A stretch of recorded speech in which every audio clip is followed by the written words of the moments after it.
Welcome to the Drive Able podcast, where we discuss all things about driving and safer community transport for people with disabilities and medical conditions. If you haven't done so yet, make sure you go back to listen to episode 4 and 5. In episode 4, we met Jack. Jack unpacked the process of trying to get his learner's license and starting to drive with hand controls. And then in episode 5, we unpacked what it was like to do that when you're trying to get a new car, trying to work through the NDIS, trying to get hand controls in your car, when your mum and dad don't have hand controls and trying to learn how to drive along that way. This is episode 6. Every second episode we do an interview, and this time we're on location. There's lots of stuff going on in the background, but we'll get into that a little bit later. Because we're on site, we're actually recording this on a weekend. And unfortunately, Ali can't be here in South Australia. COVID restrictions, can't travel, can't join us. So he'll be listening in like you to episode 7 and refreshing it at that point as well. But we do have Nev, and Nev's sitting right here beside me. I can't wait for you to meet him. I really can't. It's a fantastic day going on here. This should be a really good interview. I've built it up now, Nev. I hope you're ready to go. Sure, mate. Driving is something many take for granted, but when someone has an altered ability, then driving or getting out and about in your own car can be challenging. The Drive Able podcast unpacks the world of driving with a disability so you can experience the freedom that you desire. I'm Brad, and with me is Ali, and together we have over 30 years of experience in driving and disability. Enough with the intros, let's get into it. All right, everybody, this is episode 6. We're talking to Nev VandenBrink, and we're coming to you from location. Nev, do you want to introduce yourself and tell us a little bit about your disability? Yeah, sure. Nev VandenBrink. I'm a happily married man with 3 amazing kids, and I have multiple sclerosis. Multiple sclerosis, yeah, and tell us about your driving journey, because that's what this podcast is all about. We've got lots of stuff to talk about going on in the background, but we're here to talk about disability and driving. Yeah. So tell us about your driving. What's going on with your driving at the moment? So at the moment, very thankful that you've been able to actually help me out. But I drive with a steering aid. A steering aid, yeah. And that because I don't have any feeling in my right side of my body. So that right hand, yep, it doesn't work on the steering wheel as well? Not at all. So you're using, just for the people listening into this, yep, you're using a steering aid, a spinner knob? Yep. Have you got stuff in that spinner knob? Have you got any electrics? How do you put your indicator on? So Talk to us about that. I'm actually fortunate enough to be able to still have movement in my right side. Yep. But I actually drive a car with the indicator on the left-hand side. Oh, right. So you reach around. Flick it down. And flick it up. Yeah. So it's just a standard, boring old round knob like you'd get on a forklift? A little bit similar, but a little bit longer. A little bit longer, yeah. Because I think you've got the size of my hands and stuff like that. You got the long grip. So if you're looking for this out online, quite often it comes up as a mono spin. Okay, so yep, it's for people listening into this. If you're wanting to know what Nev's spinner knob looks like, search mono spin. That's the one that you've got. So you can grab it with a full fist of your hand. It's like singing into a microphone. It is. Yeah. So when you're on hanging, because this is a podcast, we've got to explain it. So it's like singing when you put your hand on the steering wheel. It's like singing into a microphone. Yeah. Yeah. And then you release that grip to put your indicator. Yep. Yep. Very good. All right. So when did you know that you had to do something about it? We're talking about MS, and this is one of the biggest questions we get all the time. When did you know? Because you're not born with it, to start off with. It comes on and it slowly develops. When did you know it was time to look into it and do something else? Probably within the first year for me personally. Mm-hmm. When did you get diagnosed? So I was actually diagnosed in 2015. Yep. And after my initial diagnosis, they predict I might have had it for about 10 years. Yep. And that. So then probably a year into after the diagnosis, I started to get a little bit sort of comfortable in the car. Yeah. Not having that sensation in my right hand. Yeah. And stuff. So I was very dependent on my left hand. Yep. And it was just getting a little bit difficult with the crossover of hands and things. Did you have any close calls? Did you have any dangerous moments?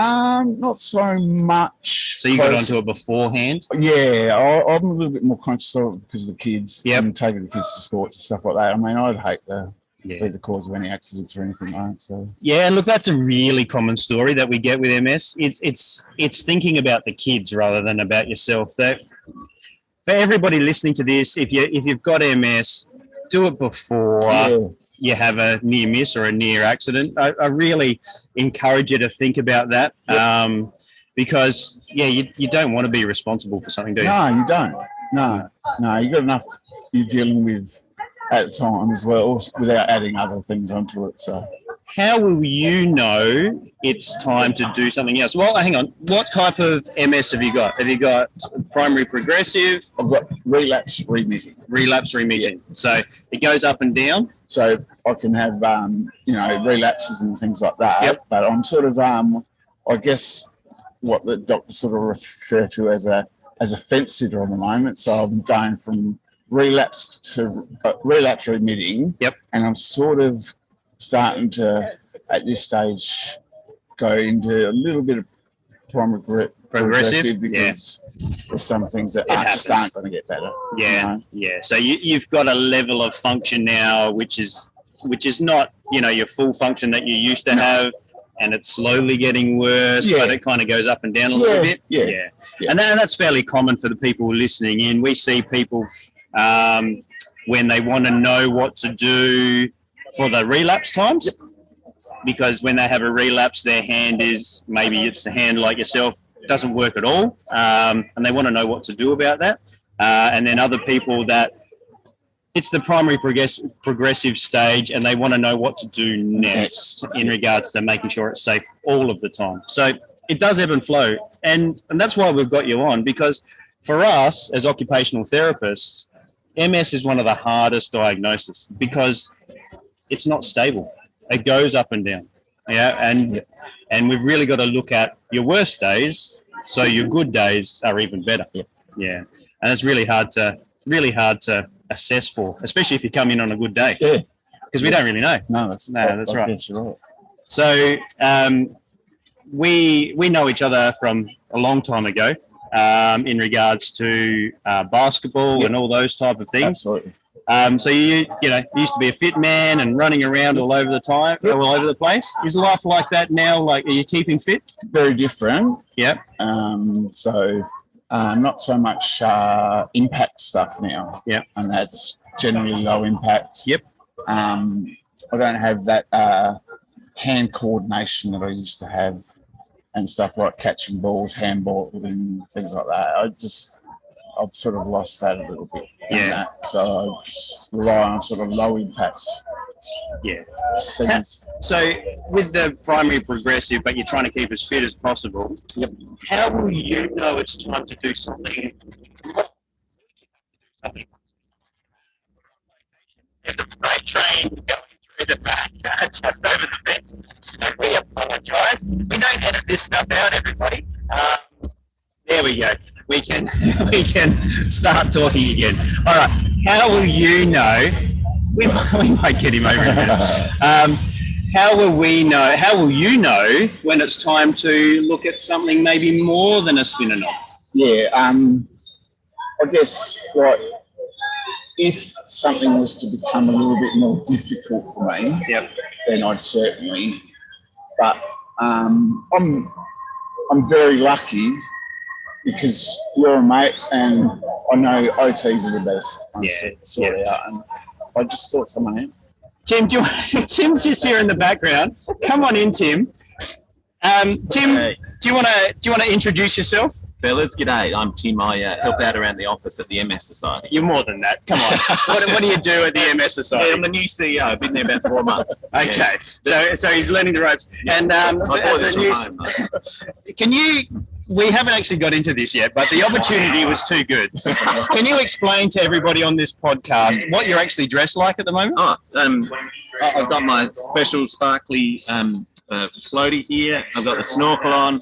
I like the big flippers. I'm going to get in the pool and I might make one lap. I reckon. One lap? Maybe a half a lap. I think you count ones up and back, isn't it? Yeah, that's right. So what's actually happening today? What tell us about this event? The Mighty Swim. It's been going for 16 years. It's an amazing fundraiser for the MS Society for people living with MS. And it's been a terrific success this year, even though COVID's been really hard. Of course, everyone's having that conversation. But we've just gone through $100,000 raised, which is amazing. And it's driven by people like Nev here and Brad and the teams who have come out, and there's friends and supporters. We really appreciate it. It's really fantastic. Yeah. Oh, good luck. Yeah. Thank you very much. I don't make it. All right. Too good opportunity to waste there. We really thank Tim for coming over and having a chat to us while we're recording this podcast. Wait, let's talk about the event. Just because Tim's here and he's introduced it already. Talk to us about the Nev snorkelers. Tell us about a little bit more detail about what's going on in the background, and tell us, what have you done about this? Okay, so as you said, we're on location and we're actually at the MS Mighty Swim. Yep. And that, so 2 years ago now, I was encouraged to take part, or asked if I'd like to take part in the MS Mighty Swim, and I thought, what a great opportunity in that. So someone else's team at that stage? I'm always about raising awareness. No, your own. Just hit up to join actually the MS team. Yep. And that. So, and then after diving into it a little bit and finding out what it's all about, I thought, well, maybe I could enter my own team. Yeah. And then you've gone out and recruited? So I've put the shout out to a few friends, and especially my auntie Liz, and wow, I just got phenomenal sort of feedback, and that a lot of people were keen to join me and help out for such a great cause, and yeah, here we are today too. This is our second year here competing, and we've had a lot of fun. Yeah, it's been great. Just to let everybody know, I'm part of the Nev snorkelers as well. One of the unique things about the Nev snorkelers is this man himself, Nev. Nev, tell us explain this haircut of yours and some of the other dares that you've done to try and raise money. Well, as Tim mentioned before, with COVID, I mean, times are tough. Yep. It's but we've also here in South Australia and of course interstate and stuff had the bushfires and stuff recently, which has been absolutely tragic for everyone, but one thing about people in general and especially here in South Australia is we help out others when they're in need, and so people dug deep for bushfires and things like that. And I just thought, look, it's a tough time for everyone and that, so to give them some sort of incentive to donate towards the MS Mighty Swim, I just thought that perhaps I should, go a little bit more above and beyond rather than just expecting them to donate just for free will for the swim. Yeah. So I thought, what better way to offer people a dare of their choosing. And so on our Facebook page, we're going to share some of the photos of you doing some dares with your permission. But for the people listening in and maybe don't go and have a look at the show notes, can you share with us some of the dares that you've had to endure to be able to raise funds for this event? Yeah, sure. There's been a lot of crazy ones actually. So the very first one I was actually asked to do was to dress as Elsa from Frozen, and but not just inside your house. I had to go out the front of my home and pretend to mow my front yard while dressed as Elsa from Frozen and while singing "Let It Go." Please go and look at Drive Able podcast on Facebook. Do yourself a favour. Go and have a look at this mountain of a man dressed as Elsa from Frozen. It's well worth it. But you've done some other dares as well. Oh, sure, yeah. No, dressed as a bogan from Port Adelaide. Well, being a staunch Crow supporter, I knew that was coming, that one. So, bogan from Port Adelaide. I've had to do a couple of food challenges. So, hot vindaloo curry, and You're not pepper makes me sweat. You know what I mean? So I had to do the vindaloo curry. I had to do just eating a raw chili, jalapeno chili, and that. So I was lucky enough to get my son to also join me on that dare. That's a bit of fun, that one. Thought if one of us going down, we both go down. So the Wheat Bix challenge. Yeah, 10 Wheat Bix without any liquid. That was tough. Well, it sounds so easy, but actually you give it a try. Wow. Yeah. Completely different story. But you've had some pain as well. And I've had a lot of pain. And we've had a great friendship and that for a long time. But you certainly know how to test a friendship. Only for a good cause, my friend. Only for a good cause. So Brad got me to wax my legs from the knees down. And haven't you seen the benefits in your swimming as a result? As a matter of fact, no. Well, perhaps I might have shaved a couple of 100 milliseconds off my times for sure. But the sleepless nights up itching and growing hairs. It was worth it, mate. It was worth putting in some cash for that. Hey, you've shaved your head. You've gone through supermarkets dressed as Hulk Hogan. You've also gone through supermarkets dressed in a 1920s or earlier swimming suit. In fact, I think you have to swim in that swimming suit. Is that right? I do. You have to get in and do the final lap or something like that? Thanks to my major sponsor, Salute. Yeah. Bronte Hoff and his family have said to me, Nev, can you get out in the supermarket, go around, try to raise some funds that way? Try and raise some funds with a bucket and dress in the old-fashioned men's swimming costume. But because of COVID, I wasn't able to do take the bucket around collecting money and stuff. So I said, look, to make up for a bit of a shortfall on the dare, I'll swim a lap for you in the costume. Yep. Unreal. So, if you want to see Nev drown, we'll take a bit of video of that and post that on the page as well a little bit later. Hey, mate, we've got another challenge for you. So this is post the event. Now, I'm putting this out to all the Drive Able subscribers, all the people that listen and tune in. Ali and I, we spoke about this. We want you to do one more dare for us, for all the people listening into this. Now, we've spoken to the MS Society. They're keeping donations open until the end of February. Yep. So if you're listening into this, donations need to be in by the end of February. We really encourage you to get behind this wonderful event for people with MS, to raise awareness, to help people in the society, raise funds for the society so they can help out as well. Now, the other thing that we want you to do is we want you to dress in drag and drive to Broken Hill, just like Priscilla, Queen of the Desert. And Ali and I have personally donated $500 to the cause to get that kick started. Wow. As part of the Drive Able podcast launching. So your episode early on, 6. So it's in infancy. But if you want to donate more, then make sure you hit us up in our personal messages, PM us, let us know. We'll send you details of how we can raise money for the MS Society. So even though the MS Society is only raising funds until the end of February, we want our listeners to get on board as well. And hopefully they will see you dressed more.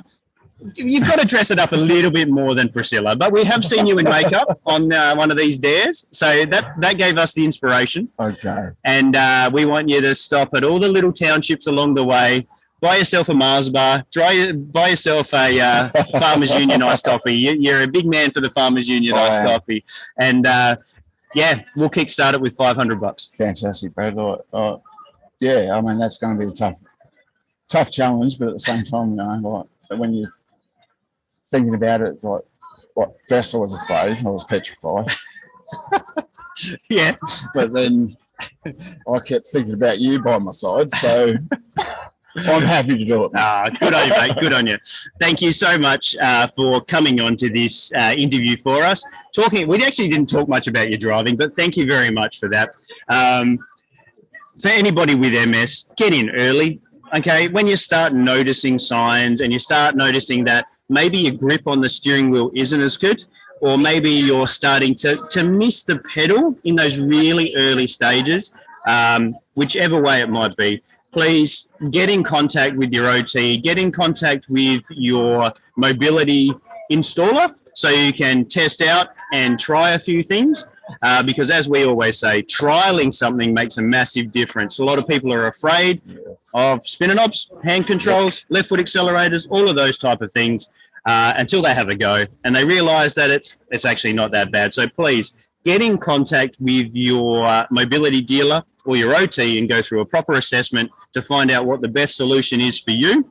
And Nev, what we do at the end of every session is we ask one more question. Okay. Every interview we do, we ask the person, what's something that you've done in your car that's maybe a little bit unique, special to you, or a little bit different? Wow. There's quite a few, but I guess like there's one in particular that sticks out to me, but it wasn't actually I wasn't actually the driver, but my dad used to coach the under 13 cricket team back then, and as you did back then, you know, this is going back sometime 30 years or more ago. Yep. If you made the cricket team and you met down the street if you weren't able to get a ride with your own pets. Yep. Before mobile phones. Before all that. Yep. So Dad being the cricket coach, we were playing, I used to play for Nan, and so we'd meet down at the deli at Nan, and we were playing at Strathalbyn that day. But my dad and I got down to the deli at Nan, and there's 10 blokes standing there. In one car? For one car, for Dad's car. 5-seater? So, well, it was the bucket seats then. Like the Holden. Oh, yeah. You know what I mean? Like, so it was sort of, and it was like, well, what do we do? You know, like, you can't not have a team. You can't not, you know, there was no other choice, really. So we had the cricket gear in the boot. Yep.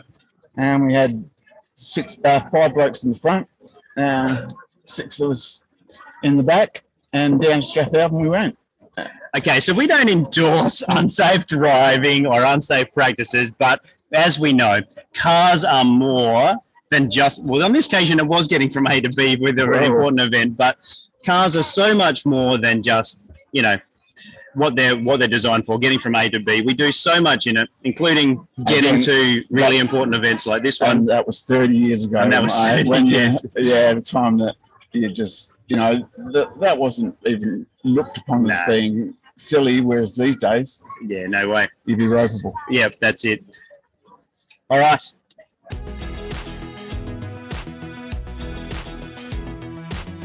All right, that's it for this episode. Thank you so much for joining us and listening in. A huge thanks to my mate, Nev, for joining us and talking through this episode and talking through his MS, but also talking through the MS Mighty Swim behind us, the swimathon that's going on in the background. In fact, I'm meant to be swimming laps, so we're going to wrap it up.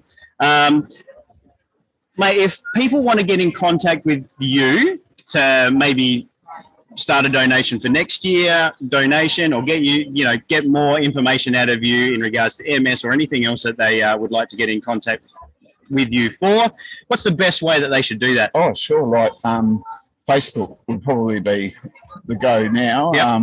So it's Nev VandenBrink. Yep. So VANDEN. Yep. BRINK. Yep. And Nevin, NEVIN. No worries. So just put that up in the search bar on Facebook and they'll be able to find you and you'll be able to message you there. For sure, mate. Mate, my biggest takeaway out of this is, I knew this before interviewing you, but you're a legend. You're raising so much funds. What's the tally for the Nev Snorkelers up to right now?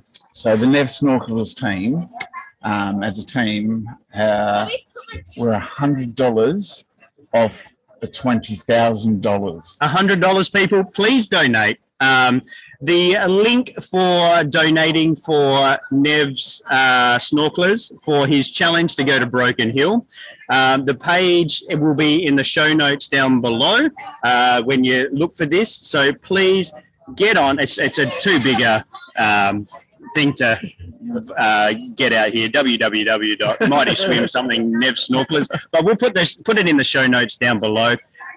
Please. $100. That's all. That's what we really need to do to get to 20,000. Massive achievement. Nev, thanks very much. Appreciate it. Good on you, mate. Thanks for listening to the Drive Able podcast with Brad Williams and Ali Akbarian. If you like what you've heard, make sure you like, rate, and subscribe. It really does make a massive difference. If you or anyone you know would like to share a story about driving with a disability, or you would like to get in contact, find the show notes, or find the resources mentioned in this episode, you can find us on Facebook. Just search @Drive Able Podcast for more information.